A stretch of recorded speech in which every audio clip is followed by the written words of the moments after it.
Good evening, everyone. Welcome to another edition of the Next Level Broadcasting Show. I am Eric Huffman, joined this week by Jared Stamen and the man behind the desk, Charles Strail, owner, operator, CEO, man of all trades around here. Mr. Charles Strail, we appreciate him so much. Thank you again for joining us. Getting ready to recap week four's games and get into a little different stuff this week. We're going to talk about the strength of schedules as well, see which team has the easier trail to the playoffs possibly, which team's got some tough work to do. And we'll dive into some playoff points and whatnot. We'll get a little explanation about that, and we'll do a brief talk about college and Lions, Tigers, and then we'll go through our week 5 coming up games. But right now we like to go through our week 3 review. And first up, Charles and Jared were down at Thirlby Field, where Traverse City St. Francis brought in Grayling to Thirlby Field, and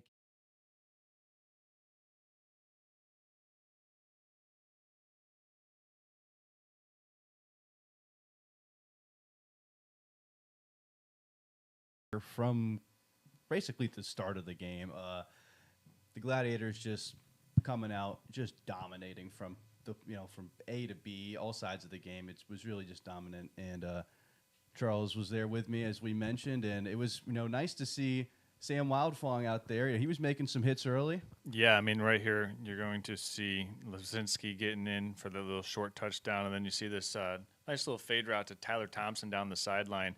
Got to give credit to Tyler Enders. He put that one right on Double T, and Double T scored it, did the rest of that, and then the route was pretty much on. As you see, this is a fumble recovery on the sack forced by Michael Frederick, picked up by Alex Jetter, takes that one into the house for a 30-yard scoop and score touchdown. Here you see the pick six by Cooper Sellers, and Cooper Sellers cribs this one from 25 yards. So the Gladiator defense with 2 touchdowns in the first quarter. So they were swarming pursuit to the ball, and then the coverage packages that they were able to get to, I thought were really good. They certainly were attentive to detail. As here's a touchdown or a 2-point conversion by Tyler Endress on that little zone read that they're now getting more and more accustomed to running. Eric, I sense that you got a question.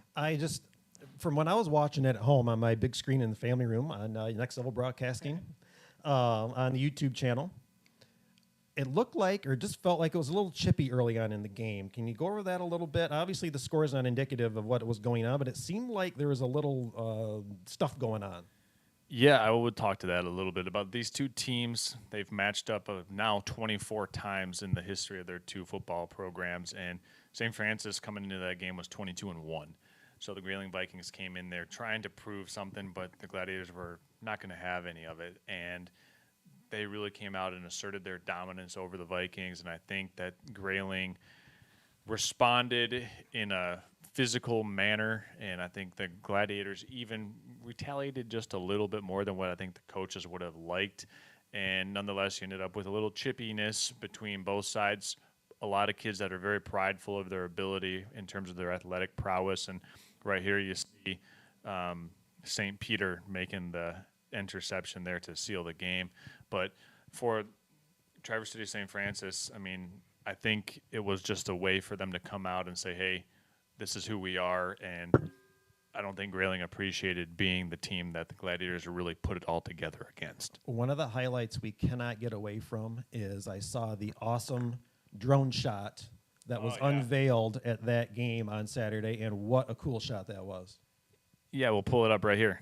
This is just prior to the Alex Jetter touchdown, and this is courtesy of our friends at Sky Media. So if you take a look at this, providing those bird's eye views from a high atop Thirlby Field, all kudos thanks to Tom Clementson and Sky Media 45 for giving us those beautiful drone shots and really taking our video production to the next level. And we'll get into St. Francis' next opponent here later on in the show. Right now, we're going to move on to our second game from last week. Charlevoix moved to 4-0 also.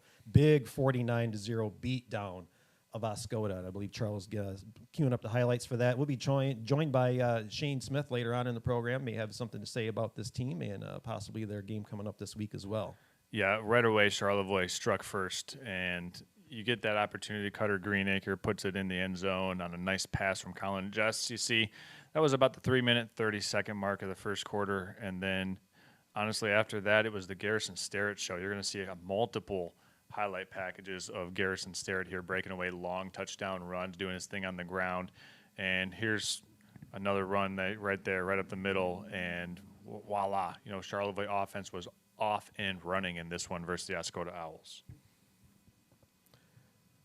They've got they'll have a decent game coming up next week. They got two games coming up. Coming on, we'll talk on later. Not as tough opponents, but the end of their schedule is quite the gauntlet, and we'll get into that again later on in the broadcast. Gaylord St. Mary's played host to Bel Air on Friday, and they also got 4-0, winning again in another big game, 58-30. And I believe Charles has the highlights of those up. Yeah, homecoming here for the Gaylord St. Mary's Snowbirds, and they certainly let their homecoming fans go away happy.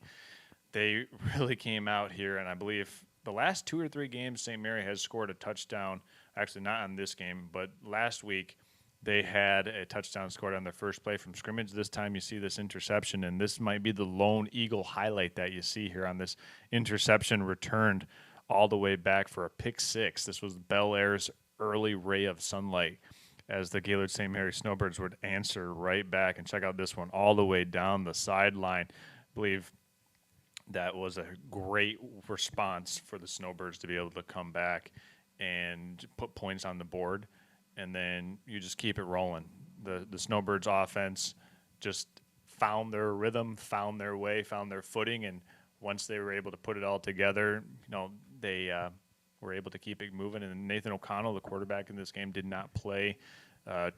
So for the St. Mary's Snowbirds, trying to get healthy at the right time while also giving their starters some reps so they can continue to improve and get that cohesion that they're going to need, as it looks like they will be able to make it into the playoffs. But you never know in 8-man football. There's a lot of variables that you just can't truly account for. So for the Snowbirds, it's another game on the schedule that they were able to take advantage of their prowess and their abilities to just go out and play football, and also the differential in skill. I mean, a lot of the time St. Mary has a physical advantage and a skill advantage, and in this game, the advantage that they had was both size and skill, and they put it on full display.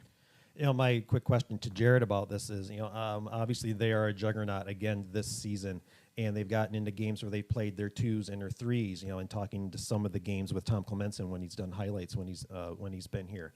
My question is, do you think they can maintain this momentum even with playing the 2s and 3s and keep this train rolling up until they potentially have another matchup at the end of the season with currently 5-0 Inland Lakes or 4-0 Inland Lakes? Yeah, I honestly think it's really great football seeing that, you can still seemingly not miss a step with your second and third players. I think it actually shows a lot of, strength from this team, just from the top bottom. Obviously, they haven't had a real test, like you said, and they want to be healthy for the last game. I think that's kind of what they're building for. And, potential, football's full of injuries. Your quarterback goes out, and now you know what you got with your second string. You know where, his abilities lie in game versus just in practice. So overall, I think it's really smart from the Snowbirds. Also on Friday, East Jordan went to Glen Lake. I believe, Charles, you were down there for that game. They went down to Glen Lake, and close contest, a little back and forth contest. I was watching while I was doing the Elk Rapids game. I was going back and forth watching some of the other games on nextlevelbroadcasting.net, where you can catch all the games out at the same time. And looking to see, and I just caught the highlight of when Bel Air had taken the lead, and I thought, oh, wow, this is a chance for Bel Air to really pull one out, and they ended up losing by 2 points, Charles. Yeah, so don't want to mix it up there. I think you meant to say East Jordan there, yeah, as my opposed bad, to yeah. Bel Air. So, East Jordan actually had a 14-point lead entering the fourth quarter in this game. And this was the classic dichotomy of a team that in the Lakers, the Glen Lake Lakers, they were controlling the line of scrimmage, whereas East Jordan was controlling those big explosive chunk plays. Here you see one down the seam, and that was Will Webb that got Max Beal. East Jordan found that matchup with Beal on the seam and exploited it. Here's a 2-point conversion to Knopf that they completed, and East Jordan was able to hit another big play here. This is a 57-yard keeper by Will Webb, and this put them up 22-8, and they got the 2-point conversion here. And right there in the fourth quarter, there's the touchdown for the Lakers with 8:35 left to go. And then this would be the second touchdown for Glen Lake that tied the game. And then Lakers would get the 2-point conversion to go up by 2 with about 1 minute and 37 seconds left in this fourth quarter. The Red Devils on that the prerequisite drive that Glen Lake had, Will Webb actually got a cramp and had to come off to the sideline. He was severely impacted by that cramp, and here was effectively the game-sealing interception there for the Lakers. And you see the joy and just the pure emotion that you see between the Laker faithful there as they were able to get that big win over another Division VIII school. That those two schools could see themselves could repeat that game in the playoffs in the district round. So definitely a good win for the Lakers, but for East Jordan, another game that they can build upon in terms of what they have to do to improve and just kind of move forward. Is Max Beal that big of a difference in what their record is right now? And will he be that difference maker as they make a march towards the playoffs? Yeah, I really do think that Max Beal is really the X factor, not only on offense, but also on defense. So do you wholeheartedly believe that the record would be more or be better if he had played the whole season so far? I believe they would have won Week 3 against Kalkaska. You and me actually were both at that game, and after watching a couple East Jordan games, his absence was severely felt. I mean, you saw in those highlights, 2 of the big passes down the field were to Max Beal. He's just not your typical running back. He's kind of that Alvin Kamara type of guy. He can get out in space and get down the field, become a wide receiver and get open. He's just really that X factor who's hard for the defense to scheme against. Thanks, Jared. We'll get into our last game from last week. I was down in Elk Rapids with the boys and entertained the Sheboygan Chiefs coming to town, and Elk Rapids fell to 1-3 after a close loss to the Chiefs, 13-12.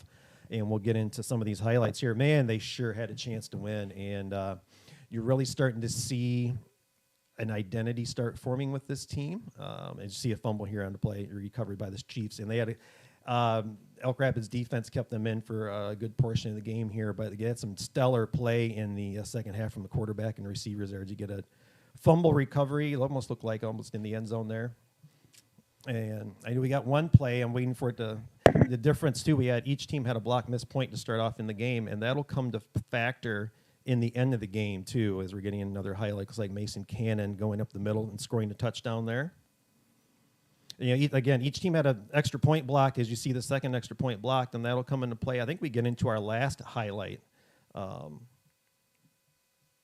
where you got a chance where Trammell, the quarterback, I think we'll get once we get into it. Oh, another turnover there. Yeah, currently 6-6 at that point.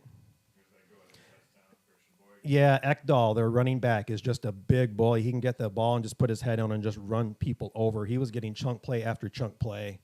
And here's a long bomb, Trammell all the way to Carlisle, and he gets it, and he gets about the 5, and he's tiptoeing, hanging on, and he dives forward, and we're waiting for the ref to come down here a little behind, and we give him the signal. So that gets him down by 1, and so they're going to go for 2 and go for the win. And look what happens. That paw comes up and just knocks it enough away to where the Chiefs will end up taking over.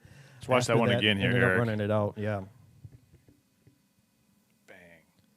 Just out of nowhere, and they had released the receiver, had come from the left, and he had gotten to the middle and was wide open. We could see it from the booth, and that paw just went up and just barely got enough of it and knocked it away.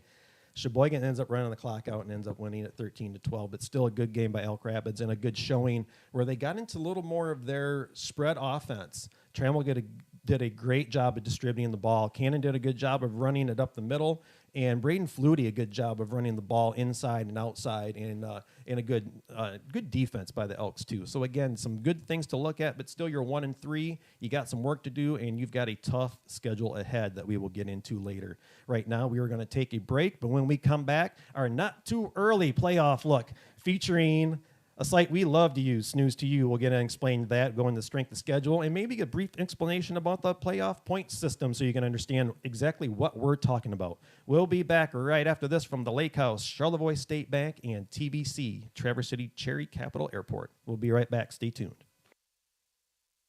With unique gifts, home accessories, wedding items, and so much more.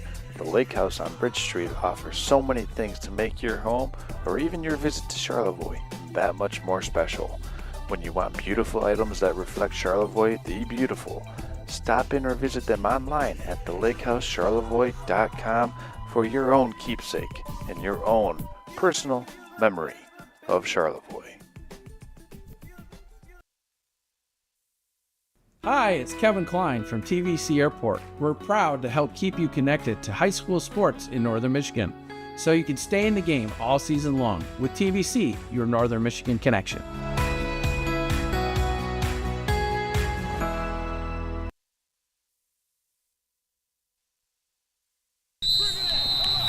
All right, guys, here's what we got.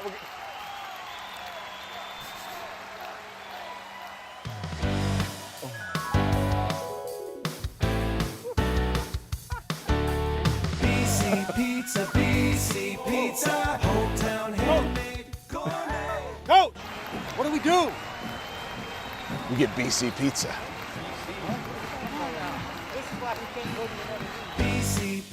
BC Pizza.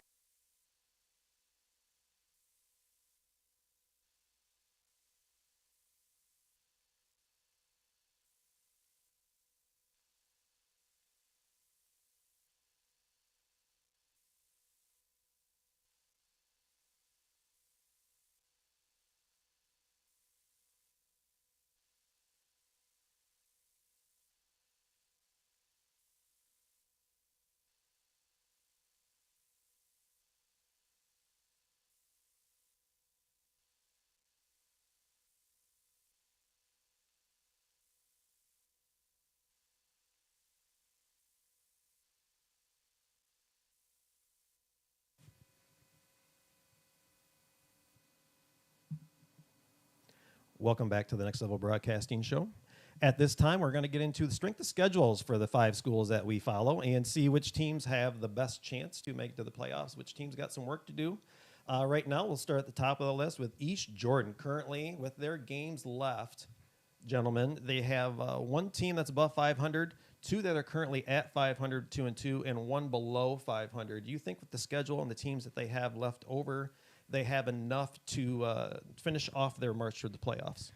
Yeah, so I'll take this one first here, Jared, because I know that you've seen a lot of East Jordan, and I know that you can speak on this as well. But I think that East Jordan right now is truly getting into the meat and potatoes of their schedule. You've got Mount Pleasant Sacred Heart coming up this week, a 2-2 versus 2-2 matchup. Both Division 8 schools, both relatively smaller schools in the Division 8 schematics of what size is in Division 8. Division 8 is capped at 250 students for enrollment. East Jordan sitting at 205. Mount Pleasant Sacred Heart has 124. So 2 of the smaller schools in Division 8. Obviously, East Jordan with about a 90 to 85 student advantage over Mount Pleasant Sacred Heart. So I think for the Red Devils, now that they're getting into this schedule where they've got Mount Pleasant Sacred Heart, and then after they have Sacred Heart, they'll be taking on Mansalona. And then after that, they kind of get into a more free-flowing state. They also got Elk Rapids, where so far East Jordan has only played 1 school the same size as them. Actually 2. They played Manistee and Glen Lake. So Joburg as well. So 3 of their 4 games so far have come against Division 8 opponents, whereas they lost to Kalkaska, who's Division 6. Coming up, they'll have Mount Pleasant Sacred Heart, but they still have some looming games. I think a big game for East Jordan will be in the coming weeks versus Mansalona, but they cannot afford to look past the Mount Pleasant Sacred Heart Irish. Moving on to the Charlevoix Raiders. They've got 2 games coming up back-to-back against sub-500 teams, so you'd think with the blowout they just have that they should be able to work on some things potentially in these next 2 games. But then after that, they have a gauntlet of 3 very tough games to finish out the season with Mansalona, Boyne City, and then Kingsley. So do you think with the way this schedule sets up that they have enough to get through those 3 games and have enough victories to get to the playoffs? Here's what I think about the Charlevoix Raiders, and I think the scheduling gods actually paid Charlevoix a great And again, favor. they could have 6 wins already before that Yeah. run starts. So, they could be 6-0 going into that Mansalona game. And I think what it allows them to do is go in there healthy. Because when you're not playing your starters into deep fourth quarter situations, you're going to limit those chances of injury and those chances of getting more and more players hurt. So for Charlevoix, I think it's really good that the schedule has allowed them and afforded them this opportunity to bank reps for not only their twos, their threes, but for their starters to not have to be battling attrition and be battling injuries that you might get nicked up in the third or nicked up in the fourth quarter, and their twos and threes now are getting those reps. So if someone does get injured by chance, the backup essentially will be able to step right in there and be able to feel confident in the role and the shoes that they're trying to fill. So Jared, your thoughts? For East Jordan, yeah, I do think that one of the main things that's kind of been plaguing them is just full healthness. You kind of mentioned it a little bit to me earlier today, and I know you actually had a chance to interview Adam Grabowskis, and he'll get more into detail about that. But that's one of the things, William Webb cramping last game, and even a couple of those other games he's been seeing limping off the field. Never missed a game, but just injuries and just getting everybody, on the same page is really what you kind of want to do right now if you're thinking for them. So moving on to Gaylord St. Mary's, I guess we'll stick with you, Jared, for this next one, too. Their current schedule has them coming up against a one winless team, one team currently at 500, but three above 500, including, I mentioned it earlier, 4-0 Inland Lakes, which would end up being another potential game of the year conference clash for the title for the last game of the season. Yeah, it certainly would. I mean, the way that the Snowbirds and the Bulldogs are playing, Inland Lakes yet to allow a point scored so far this season on defense. So they've shut out 4 straight opponents.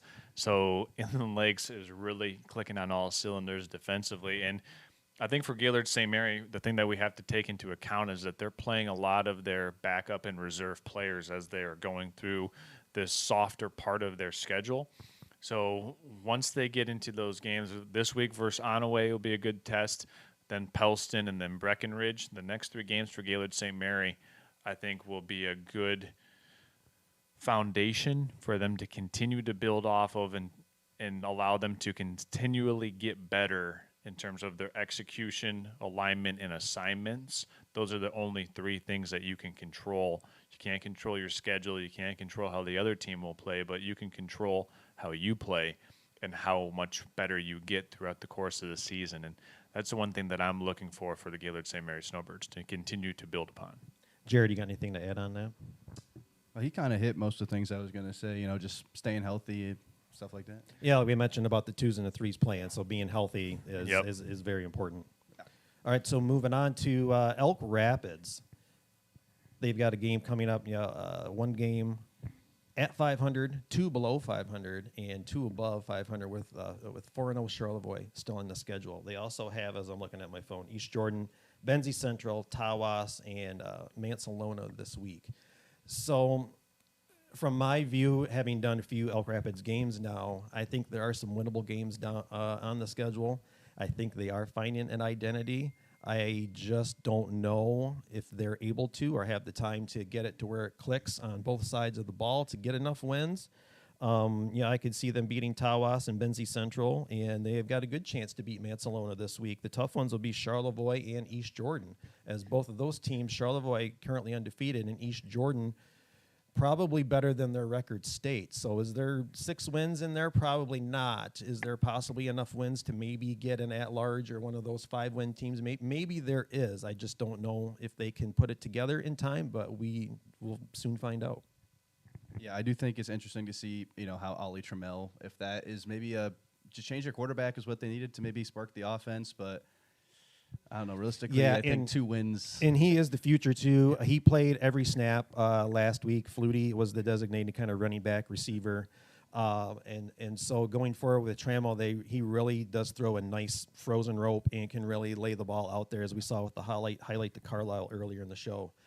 So let's move on to Traverse City St. Francis, Charles. They've got 2 teams at 500, 2 above 500 run down this schedule. Kingsley, Boyne City, Notre Dame Prep, and Jackson Lumen Christi. Wow, what a schedule. You want to explain that one? Well, I think what the Gladiators wanted to do was build a challenge, and they certainly did that. the archetype or the architect of this Gladiator schedule, athletic director Aaron Bigger, and I think he knew what this team would have. And so far, they've put on display that they're a contender this year in now Division 6, since they've moved up to the Division 6 category now with 346 students in their enrollment.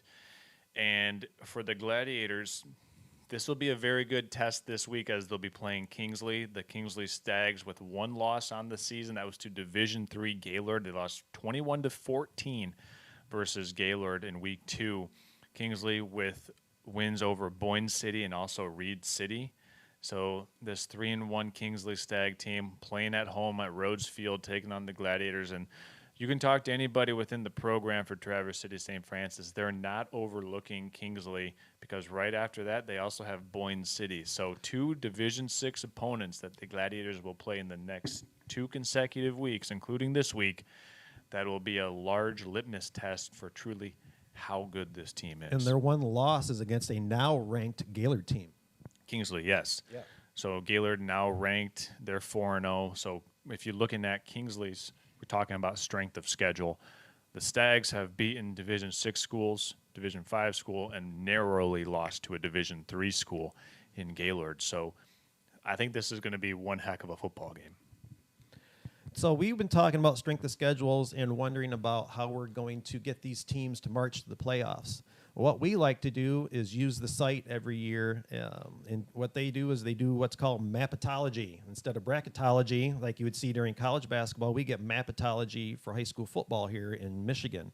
And so there's a site called Snooze to You. You can find it on a website, or you can actually find it on X too. It's been on there for several years, and we've used that to be able to look and see the potential playoff matchups. And they use the same type of point system and potential matchups that the state does. You can kind of get an insider's view on what could possibly happen. And Charles, as I know you were perusing through it earlier today, you probably saw some of the potential pairings or brackets that might be coming out. Yeah, I saw some good ones. Right now in Division 6, the Gladiators would be hosting that district in the pre-district game, obviously, and the district game. Boyne City and Kingsley, or Boyne City would be in that district. Kingsley would be the number 1 seed in their own district. So 3 Northern Michigan schools right now representing in that Division 6 district. And right now in Division 7, Charlevoix would be the 2 seed and would be in the district headlined by Menominee, who some polls have ranked as the number 1 or 3 school in Division 7 this year. So right now, East Jordan currently not in the playoffs according to Mapatology and Snooze to You, but I think there's a good probability that that changes and the Red Devils can find themselves back in the playoff picture. For Elk Rapids, they really need to kind of pull themselves up by their bootstraps here and start to rattle off some consecutive wins. Gaylord St. Mary firmly in contention for having 2 home playoff games. Should they win out in that game versus Inland Lakes at the end of the season, certainly circled large and bold Sharpie for the Gaylord St. Mary Snowbirds if they want to have home field throughout the first 2 rounds of the 8-man playoffs. Well, we're going to step aside and take a look at this video. I had an opportunity to interview head coach Adam Grabowskis this week with the East Jordan Red Devils. Go ahead and we'll talk about what the Red Devils are looking to improve and how they can continue to get better and some of the players that are really standing out. This is my interview sit-down with head coach Grabowskis of the East Jordan Red Devils. Take a look. What's going on, everyone? It's Charles Strail with Next Level Broadcasting. I'm here with head coach Adam Grabowskis of the East Jordan Red Devil football team, talking a little ball as you're approaching that midway point of the season. 4 weeks in the books, got a 2-2 record so far. 2 tough games versus Kalkaska and then also versus Glen Lake. What has your team shown you this week in practice, going off the tape from the Glen Lake game? How you guys are looking to respond and get better after facing a good quality opponent? Well, I think anytime you see a good team like Glen Lake, they're going to expose some things. Yeah. And, there's a few things that we knew going into the game we needed to get better, and we weren't quite where we wanted to be yet. So we're still working on some of those things, and there's some of the little things of making sure your head's getting in the right side, make sure you're swinging your butt the right way. Right. All those little things like that. Make sure our linebackers are fill in the right holes, and the defense is all fitting together. So there's some little things like that we're still fixing, and we knew that really after the Kalkaska game, and at times in the Glen Lake game we're still seeing that. I think we've had a good week of practice, and we're getting ready for another tough opponent. So just kind of moving on and trying to improve those things.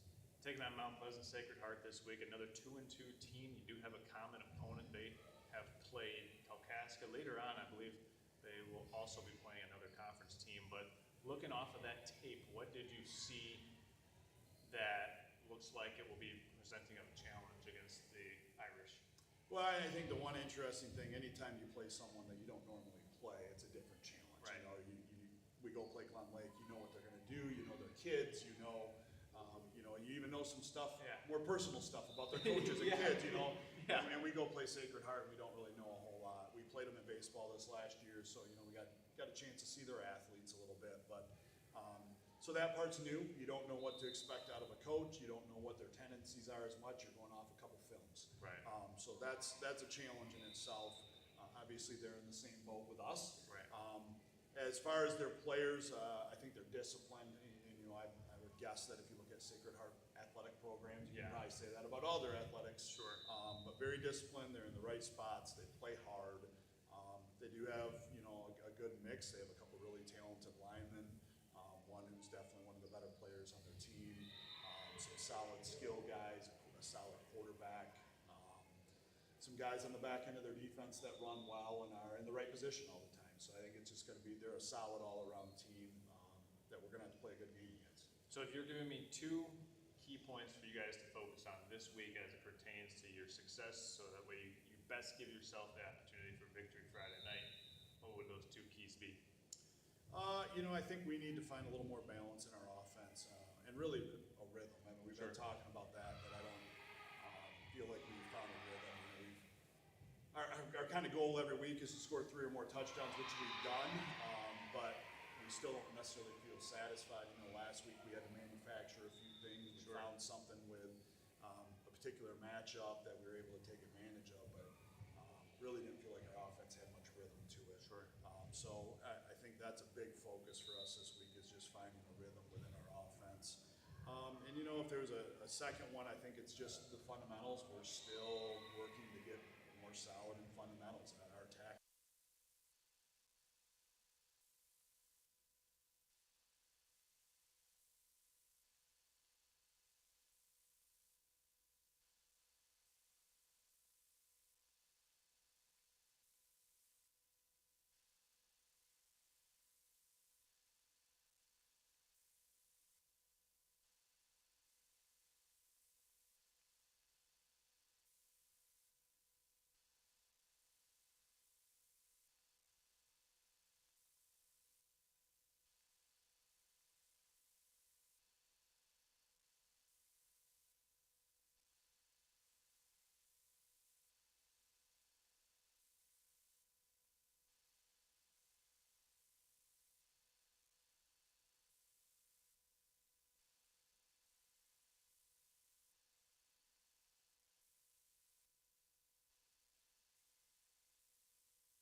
Yes.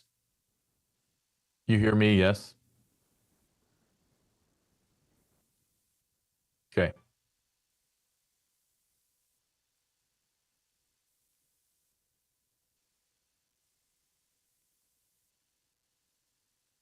Sweet.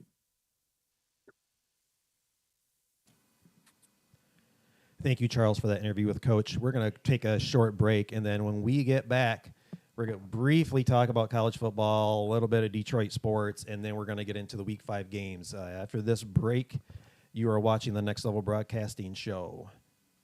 Stay tuned. We'll be right back.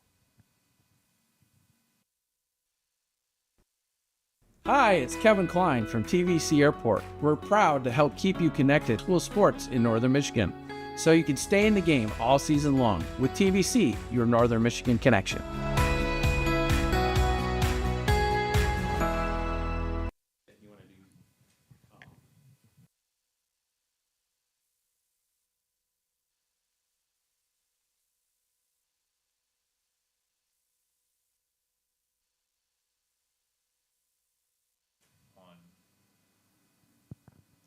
Welcome back to the Next Level Broadcasting Show. Eric Huffman, Jared Stamen, Charles Strail behind the desk will be joined, I think, by Shane Smith sometime in this broadcast. Right now, we're going to skip to our Week 5 games for this week.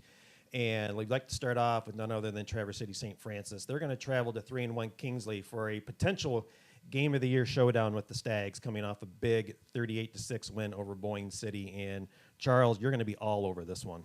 Yeah, I certainly am, and not only will I be, but I think a lot of people are going to be all over this one in terms of who's going to be tuning in and who's going to be watching, because it certainly is slated to be one heck of a game. And I want to bring on my color commentator for Traverse City St. Francis games as we welcome in Scott Carter. Scott, welcome to the Next Level Broadcasting Show.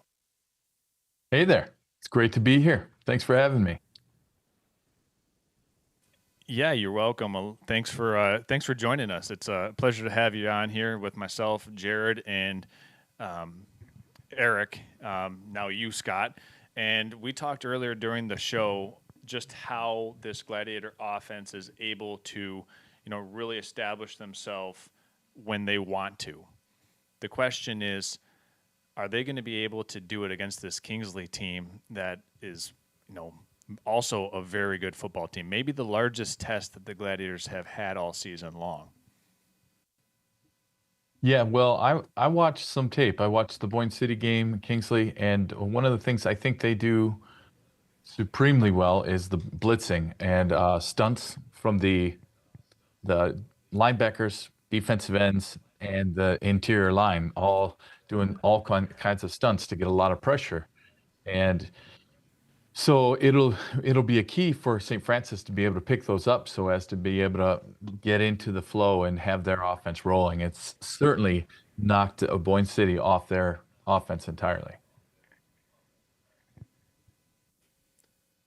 Yeah, and definitely you're talking about how Kingsley was just able to completely demolish Boyne City. Jared actually saw Boyne City versus Elk Rapids, and Jared just wanted to speak a little bit on, the quality of the win that Kingsley was able to have because of how they were able to handle Boyne City when he saw Boyne City just completely run through Elk Rapids. Jared. Yeah, Boyne City definitely is a team, that's not really one for the weak. They have, quarterback Drew Neer, he's their senior, and he's really been pretty stellar so far this year. He looked great at home against Elk Rapids. I believe the final score for that game was about 38-0, 36-0, give or take. But they just are really solid on all sides of the ball from what I remember seeing. And, back in the tape room a little bit more to see a little bit more in the next couple days. But I got to say, I think that this will be one of the premier matchups, and you'll see potential playoff right now. Pass the mic along here. Shane Smith, the man, the myth, the legend, now joining us in the studio for this segment. Yeah, and just want to bounce this one back here to Scott. You've seen some tape. You kind of know what Kingsley represents, but talk a little bit about this rivalry. It's only 19 miles, give or take, a couple hundred feet that separate the two schools, and the communities are also very close. Talk to us a little bit more from the game inside the game and how much this game truly means to these student athletes. Well, there's so many families that are right between the two, right? With 19 miles, many people who go to Traverse City may live in Kingsley area and vice versa, especially St. Francis, which gives an option for people to pull from the greater Grand Traverse area, right? It's a small school, 300 kids, but they get to pull from that whole area. Anyone that wants to go to a Catholic school or have that private institution. So there are a lot of times, similar to the Civil War, where you might have your neighbors, one playing for Kingsley, the other one playing for St. Francis, and this is definitely a key matchup because while every game has been an opportunity to grow and get better, this one will for sure highlight two very disciplined teams, well-coached teams, and to see who can make the least amount of mistakes and come away with the win.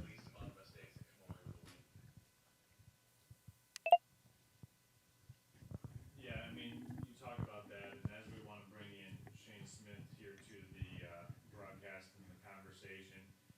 As we bring in Shane Smith to the broadcast and the conversation, welcome into the Next Level Broadcasting Show. Shane, glad to have you here. Shane, you were at that St. Francis game last week when they dismantled the Grayling Vikings, and, well, you got an opportunity to see Kingsley last year, and that necessarily wasn't Kingsley at their height of their strength just 1 year after they won the Division VI state championship in 2023. You saw them last year take on Charlevoix when Charlevoix was a playoff team last year. You had an opportunity to talk with some of their play-by-play announcers and share quarters with them, if you will, as we had tight spacing in the booth that night. But what were you able to pick up in terms of, what Kingsley football means to that community?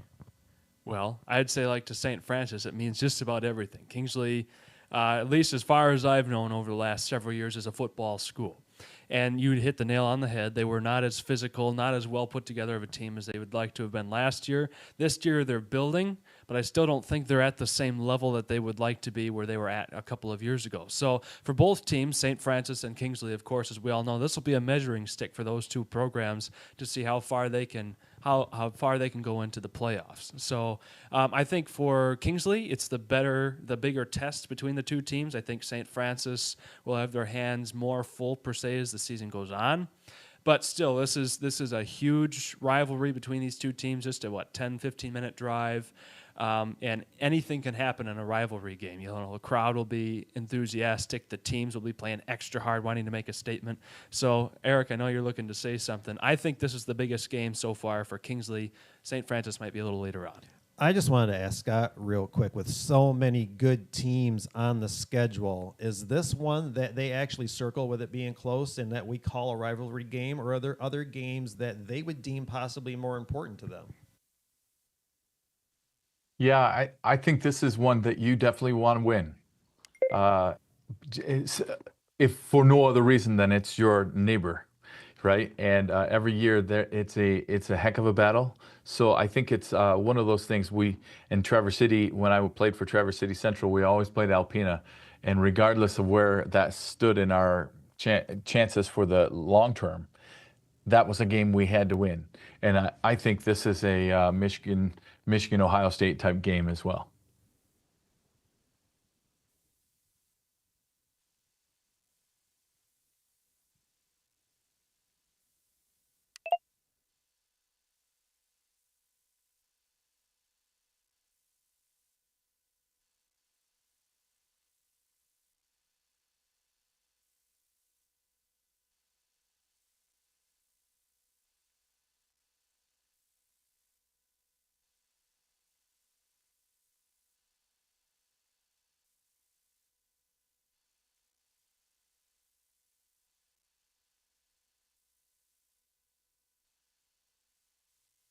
Something like that, yeah. So I think that one of the things I'll say one of the things I'm seeing that's a little different than the past is these early games have given Coach Sellers an opportunity to play some of his younger players and get them some time on the field. Often what we've seen in the past is, for whatever reason, there's not that clicking nucleus of the group, like those 10 players who all played together on the state championship baseball team. And so this year, they're there, they're solid, and so we've had the opportunity to bring in depth And I think that if anything else, that's something that's going to help St. Francis continue to grow that depth and get them able to step in at times when it's necessary, when injuries start wearing it, rearing their ugly head. I think that, yeah, this team could continue to grow and take this deep. It'll just be up to them on how much they want to grow. Thanks so much for that insight. And again, we were asking Scott about, with such a tremendous schedule and so many good teams, that could this team sustain the momentum and the mental toughness to withstand this schedule, keep it a good record and have a march towards the playoffs. Charles, anything to add into that? I think Scott hit the nail right on the head in terms of how they should approach it.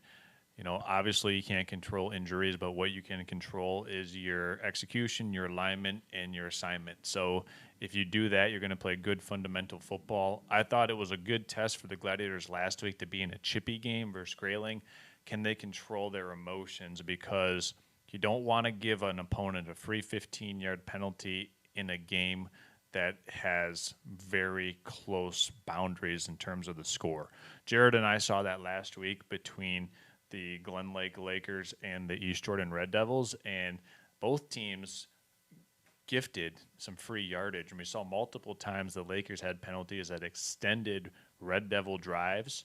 So, Scott, my biggest takeaway tomorrow for the Gladiators and Kingsley matchup, which team is going to give away fewer penalty yardage, and I think the team that plays a cleaner game will ultimately be the victor.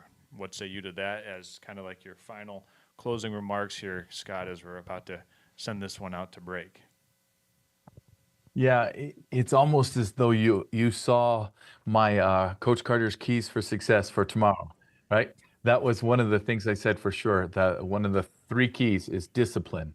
Both teams, I watched Kingsley. They do the same thing as St. Francis. They get there and then they drop and then they go, right? They're very disciplined. Hardly any penalties against Boyne City that I saw. So definitely, you're right. Defense is going to win the game, but also the team that makes the least amount of mistakes and plays the cleanest game. Thank you so much, Scott, for all that. And we thank you so much for taking the time to Zoom in with us for this week's show. And again, good luck to the Gladiators as they take on Kingsley. Again, another potential Game of the Year game. So make sure you're checking on Next Level Broadcasting for that game. We're going to take a quick break and then finish up our recap, getting ready for Week's 5 games. You are watching the Next Level Broadcasting show. Stay tuned. We'll be right back. Thanks, Scott.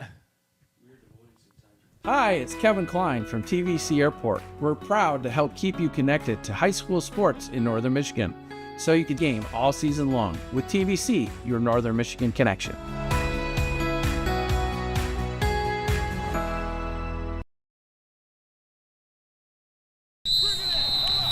All right, guys, here's what we get.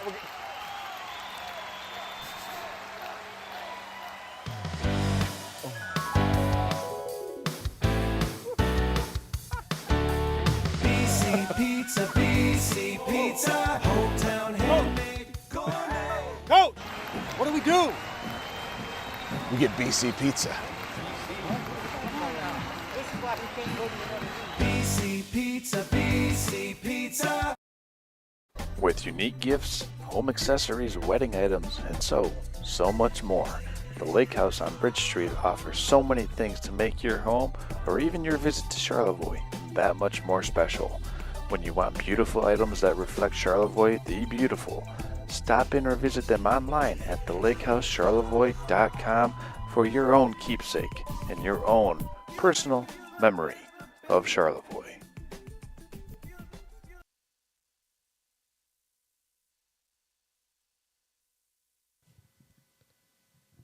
And welcome back to the Next Level Broadcasting Show. Finishing up our last segment of the day, going over the Week 5 games. We just had Scott from Traverse City St. Francis in, giving us a great interview. Right now we're going to move on to Gaylord St. Mary's. They're going to be at 2-2 Onaway, who had just won 46-22 over Forest Area. Gentlemen, any insight? You got a pick 'em game on this? Maybe the question is, will this game be close in any way? Shane? As long as Gaylord St. Mary plays all their cards right, I don't think so. I mean, there's always the risk of it being a trap game. But as long as Gaylord St. Mary just plays a straightforward product like they have been, rinse and repeat the last few weeks, they shouldn't have any problem getting at least 3 touchdowns over Onaway by the time 4-0s hit at the end of the game. Jared, anything else to add into that one? No, I think pretty much same with Shane. I don't think we're going to see a Packers-Browns type of thing this week.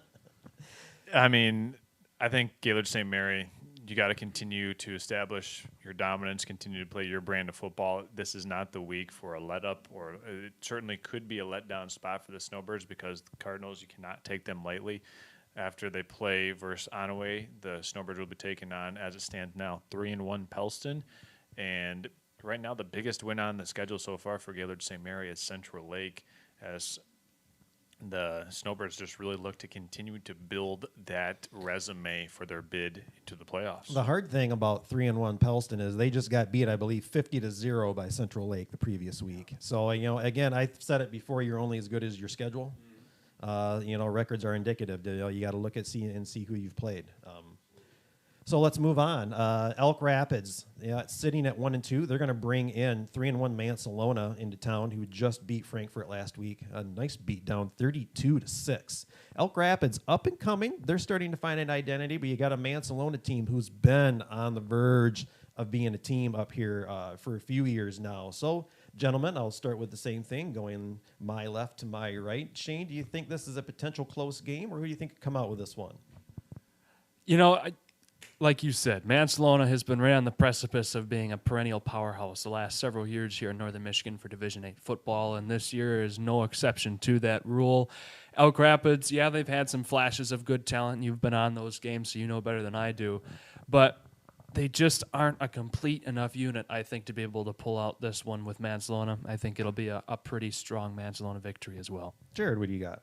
Yeah, I think that Mansalona does end up taking the victory here, but for Elk Rapids, really all you're looking for is just, their offense looked the best as it ever has last week with a new quarterback, and you're trying to build on that, just small steps in the right direction. And Charles, are you going to go away the Baltimore Ravens, and everyone going to pick? I'm going with the Elks. So I'm going with Elk Rapids here. I think Elk Rapids, they've been on the verge of putting it all together. Last week, they were a 2-point conversion away from walking out of there with a dub. And going back to last year, Eric, I think you did the Mansalona Elk Rapids game in Mansalona last year. You were there with Austin, and Elk Rapids was just a few plays away there. And I think this one comes down to, can Elk Rapids establish their run game, and can they just kind of hold serve in the battle of the trenches? And after playing the likes of Sheboygan, after playing the likes of Boyne City, I think Elk Rapids is a more battle-tested team than Mansalona at this point in time in the season through 4 weeks. I'm going to go with the Elks here, and I think the Elks take this one because of their prerequisite games coming into this headliner matchup with the Ironmen. I think they're on a mission to improve, and I think this week they will also pull it off. Again, I think their offense is starting to find an identity. Their defense forced at least 3 turnovers, 3 forced fumbles last week, so the defense is holding them in games. If the offense clicks, I think they can pull this one off. All right, well, hey, if they do, I'll become, even though I'm from Charlevoix, I'll become a temporary Elks fan, because what a feather to put in their cap if they were able to pull off that win. So I'm rooting for them. But, at the same time, Mansalona is Charlevoix's upcoming opponent. They're going to have to play both teams, so it'll be a good measuring stick to see what Charlevoix has to do to cover them in a couple weeks. And as we go back to the schedule here, gentlemen, I'll bring this in because we've got some pretty good Week 5 matchups as we'll get this corrected, and we'll bring this to full screen as well, because we were talking last week. I had on the had on the screen Week 4. Let's get this right and show you the Week 5 matchups here. Here's the Week 5 matchup. So we were talking about Mansalona and Elk Rapids. We were talking a little bit about St. Mary and Onaway. We talked kind of ad nauseum about St. Francis and Kingsley. So we'll skip now to Shane, your game. Charlevoix Raiders going down to Benzonia, to Benzie County to take on Benzie Central. The Huskies with 1 win on the season. Charlevoix looking to stay unbeaten. What did the Raiders need to do here to keep this train rolling? Well, I think they just need to keep the train rolling right about the same speed it has been down the tracks, and as long as some, whole building doesn't fall across the line, I think they'll just keep rolling right along with no problem. They've outscored their opponents 143-25 through their first 4 games.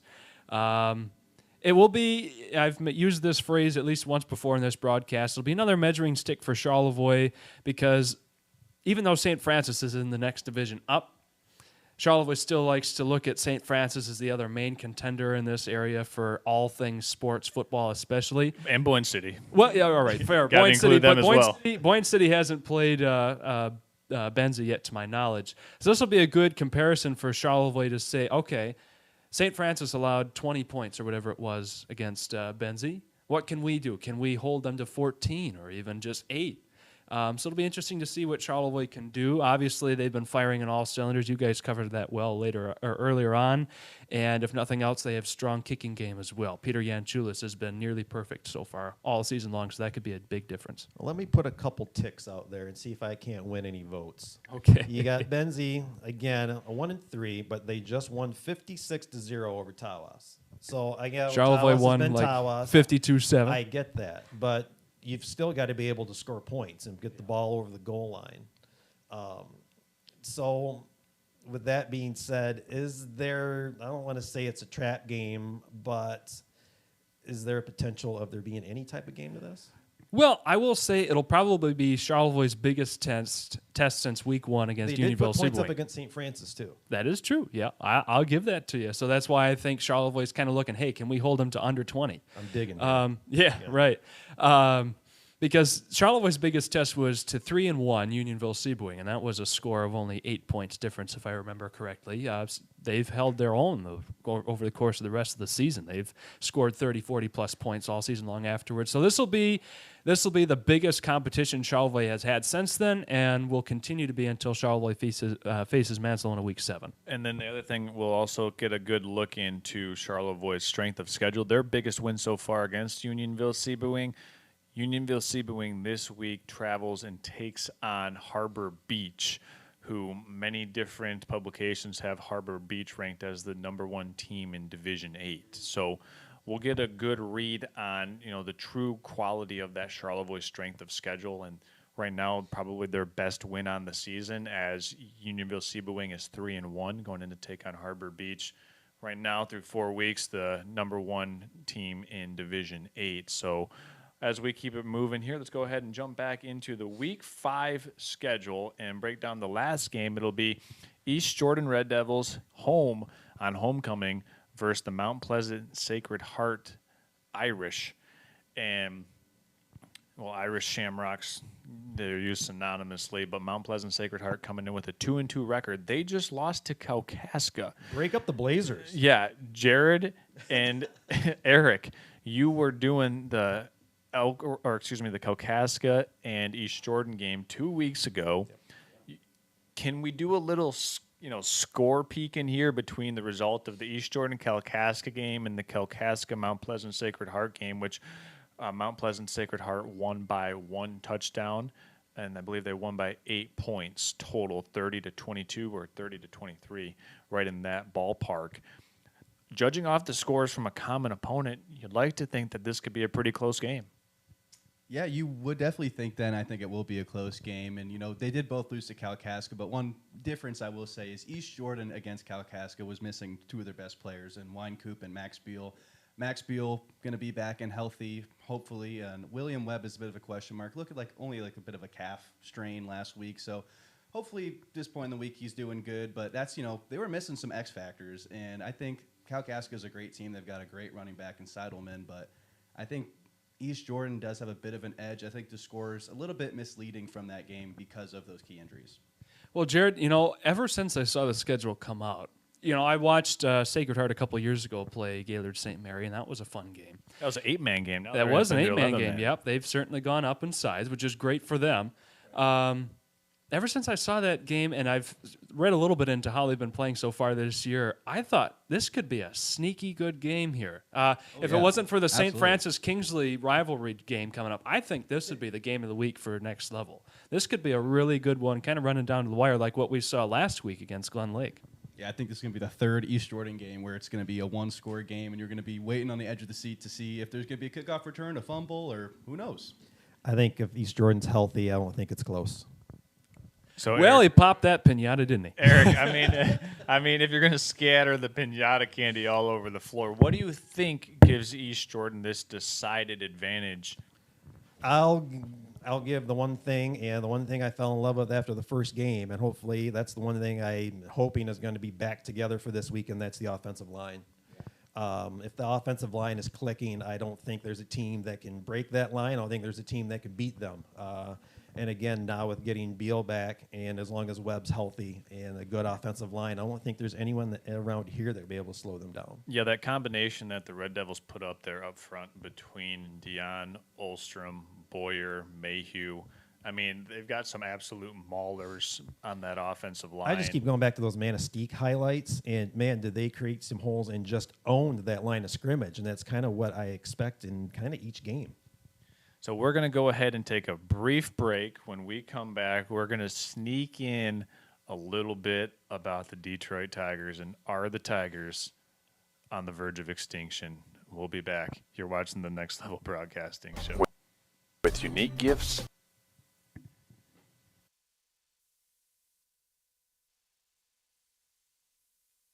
Hi, it's Kevin Klein from TVC Airport. We're proud to help keep you connected to high school sports in Northern Michigan, so you can stay in the game all season long with TVC, your Northern Michigan connection.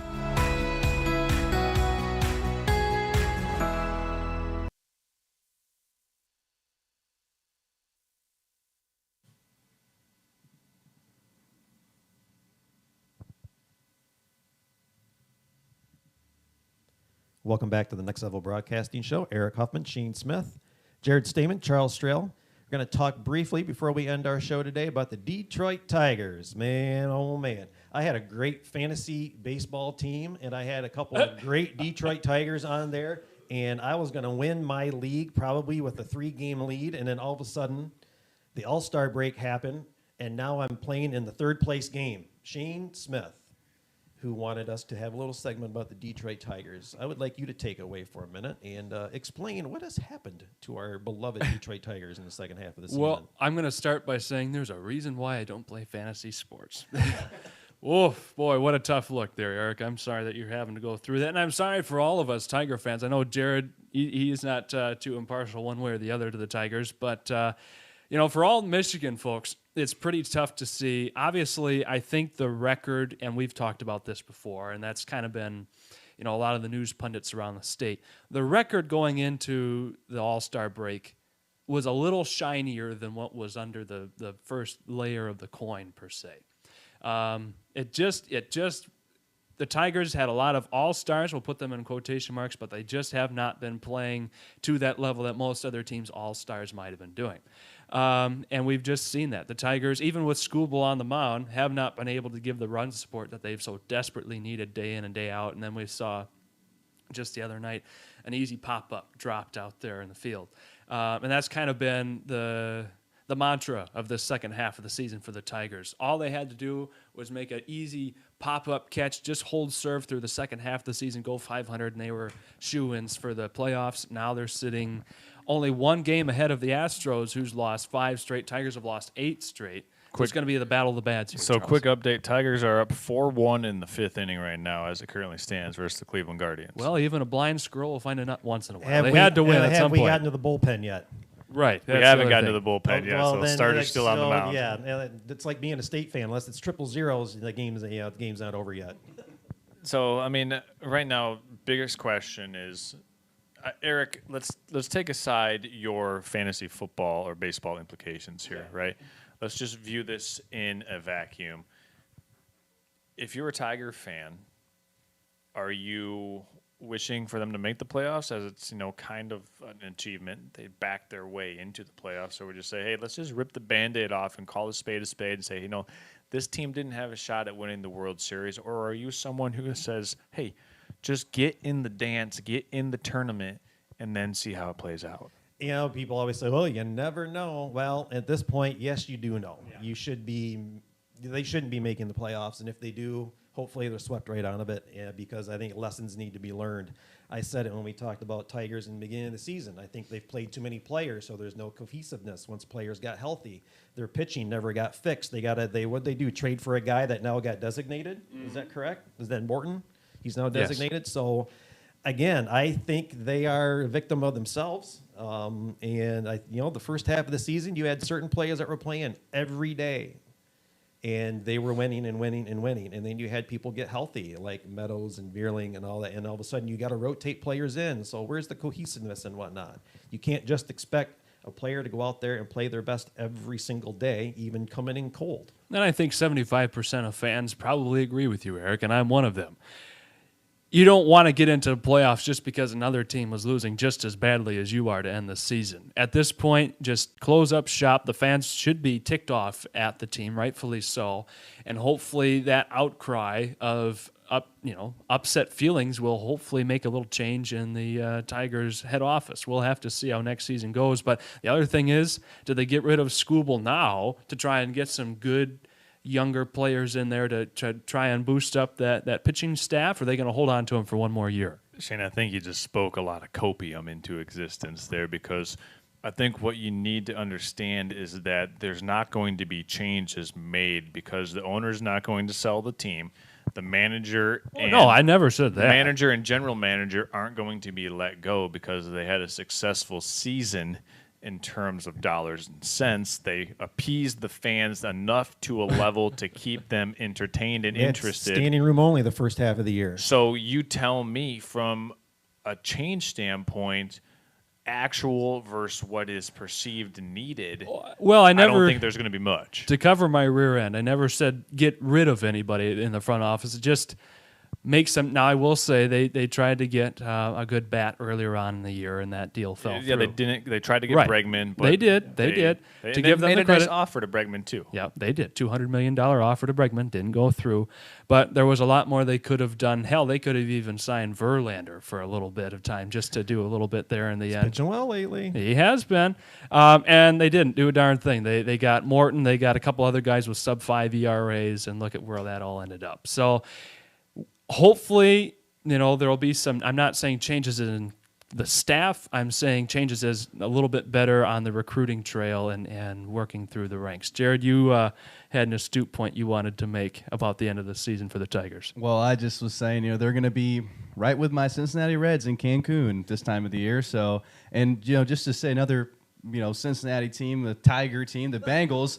You're kind of preaching to the choir in the sense of organization's not going to change. We're going to stay being bad. A little side tangent, but I feel what you guys are feeling in Detroit for the baseball. So let's do one more little segment here. New to the show, this is pre-scripted. Just a little pick segment where we'll go through some NFL games that will be large games this week, and we'll just roll through some takes and see how you're feeling about your team. Whether earlier on this summer we did a sequence of NFC North picks, and unfortunately we don't have Tom Clements in here because we had all 4 NFC North teams represented between the Vikings, Packers, Lions, and Bears, and some of the picks that we made. So let's start off with Shane Smith, and Shane, I think at the very end you put the other leg over the fence and had both legs over the fence and toward the Minnesota Vikings winning the division.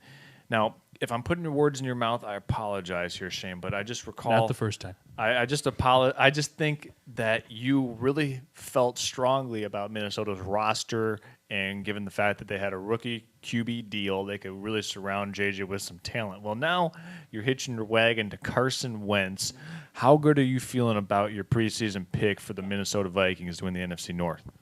Well, I didn't put enough belief in my Lions that I should have at the beginning of the season. I'll be the first to admit that. And actually, one of my professors down at Grand Valley is from Minnesota, Vikings fan, and she feels right along the same with me. The rest of the team is still pretty promising. It's up to who can play best at under center, and obviously Carson Wentz would not be your top choice for most NFL teams across the league. And J.J. McCarthy, we've seen, is a little bit too green in the gills to really make a big difference early on in the season. We'll have to see if he can work through some of those humps, but this won't be the year for the Vikings. I unfortunately would have to say it's far and away between the Lions and the Packers. and they're going to be battling out in a heavyweight fight at that Thanksgiving game to really see who wins the NFC. So, Eric, you picked the Green Bay Packers to win the NFC North. How are you feeling about that right now after they just lost 13-10 to the Cleveland Browns? I guess I'll know after Sunday when the Lions play the Browns. Okay, Yep. that's fair. I still think Green Bay's a good team. I think they ordered up the poo-poo platter, kind of like Detroit did in Week 1. I think they're still a good team. Who's to say what happens with this Parsons thing and whatnot? I think the defense is still good. I think ranked between 3 and number 1. I think they are. Their defense is ranked right now. I think I don't know if Reed's still injured or not, but they've got a lot of good weapons on offense, and it's all comes down to Jordan Love. Does he play good Jordan Love football, or does he play up and down? I think it comes down to the quarterback overall, but I still pick them over Detroit for the And then division. Jared, I believe you picked the Lions. Yeah. How you feeling about that after 3 weeks? Well, pretty confident. I actually will, say I was a bit on the Vikings. I was going to believe. say, I Oh, thought well, us young guns were together on So that what one. I remember what I said was the Viking, it's a Lions division to lose, and this was all, mind you, this was all pre-Parsons trade. So we didn't have this absolute demon in the NFC North wreaking havoc. So this changes it a little bit, but I would say right now it's definitely the Lions and the Packers. I do think that the Vikings are set up for success. I mean, Kevin O'Connell has been a quarterback whisperer. I mean, Carson Wentz looked good last week against the Bengals. Mind you, the Bengals defense is far, a bottom half defense. Still, Carson Wentz looked like, you saw some flashes of the Eagles MVP Carson Wentz, and he's in a system that is super friendly for him. I think that you could actually see a potential run from the Vikings with Carson Wentz if JJ ankle, is kind of iffy. So the last thing that we'll do here to kind of cap off the show here is we'll go through each person's NFC North picks, and we'll see if they're going to win this week in Week 4 of the NFL schedule. So, Eric, Green Bay Packers at the Dallas Cowboys this week. Who do you like? 24-14 Green Bay. 24-14 Green Bay. Okay, Jared. Well, we don't have the Chicago Bears man present here, and that's Tom I can go Clemenson. for Tom. But if you want to vote for Tom, Bears taking on the Las Vegas Raiders in Vegas. I do think actually that will be a pretty solid game, but I think you saw Caleb Williams show flashes with this Ben Johnson offense, mind you, against a Cowboys defense that is going to let up, in my opinion, a lot more than 24 points to the Packers this weekend. But I think you're going to see the Bears edge this one out. But if Geno Smith can clean up the turnovers, I was going to say he could go off this Geno week. Smith is a good quarterback, and I don't think people are ready to hear it, but I'm going to die on it. Geno Smith can win you games. You saw it in Seattle, and hey, the Raiders season's young. If they figure out how to get their line going with Genty, hey, Yes, They sir. have Pete Carroll as head coach, so he can stir up anything too. So, Shane, back to you. Minnesota Vikings playing in Europe against the Pittsburgh Steelers. You like the chances for the Vikings to go skull their way to a win in Europe? Well, the other potential landing place for Aaron Rodgers, and there's some sore feelings about him not going to Viking land like his predecessor did. Ooh, that's a tough one. Neutral territory. They have Carson Wentz against Aaron Rodgers. I think it'd be a close one. I think it would be, but I think the Vikings can pull it out. I do. wow, okay. I think they can, because you say they have Aaron Rodgers, but what is Aaron Rodgers these days? A good quarterback. Can be, if the pieces fall into place around him. I mean, that's why they play the game. I mean, if you're asking me and my take, I think Aaron Rodgers and the Steelers beat the Vikings over there in Europe. Now, Jared, I think you and I might be in lockstep here on the Lions beating the Cleveland Browns. It's I got okay, the I like Lions Eric. winning 24-13 in that one, and I think they get the Browns by double digits. I think the Lions will have initially some hard times going against that Brown run defense, but I think that they'll be able to figure it out and attack the second level of that Brown secondary, and I think that's where Detroit's able to make their hay. And I also think that the Lions defense will be able to put some pressure on Joe Flacco. It'll be interesting to see, can the Lions totally change their game plan schematically defense-wise, where against Lamar Jackson, you're spying the quarterback and making sure that he stays within the pocket. Joe Flacco is a guy who's kind of like one of the old statue quarterbacks where he's going to look at you, try to dissect you pre-snap, and then make those line calls before the ball is snapped and see what he can do. So the Lions will have to play a little different kind of ball against Joe Flacco because he'll stand in that pocket. He's 6'6" and can see over most and has seen pretty much every coverage during his long and lengthy NFL career. You can't discount the fact that this man is a Super Bowl winning quarterback. So Joe Flacco, there's a reason why he's had a sustained career in the NFL. It's not just because he was $100 million Joe. When he won the Super Bowl, the Ravens gave him that contract for good reason. And he's proven that he can stand the test of time. So I think the Lions defensively will have another challenge, and it sounds crazy, but the Browns with Jerry Jeudy on the outside, Quinshon Judkins, the Ohio State product, if you haven't seen him play, you'll get a chance to see him play this week. He's got electric burst, and he really pops when you watch him play live. Well, that's going to do it for our show today. We thank you for joining us on the Next Level Broadcasting Show. Don't forget, check us out on nextlevelbroadcasting.net, where you can see all the games simultaneously or click on whichever game you want to see and put it on the big screen. Don't forget to subscribe to the YouTube channel on Next Level Broadcasting. Gaylord St. Mary's fans, make sure you are subscribing to the St. Mary's Athletics page. Yeah, I get that one right. Subscribe to that. You can catch your Snowbirds games. And also Elk Rapids fans, make sure you check out elkrapidsfootball.com and click on the Watch Live button there and take you right to the game you want to see. And as always, try to remind you, go to our Instagram page, subscribe to Next Level Broadcasting on Instagram. All of the highlights you see every week on the Next Level Broadcasting Show are available for you to see on the Instagram page. So don't forget to check that out. And before we go, Shane, are you covering the game tomorrow night? I am. I'm doing the Charlevoix game. So that'll be on Raider Athletics YouTube page. Jared, which game are you covering tomorrow? I will be at Boswell Field watching East Jordan play. Charles, which game do you have? I will be at Rhodes Field for Traverse City St. Francis versus Kingsley.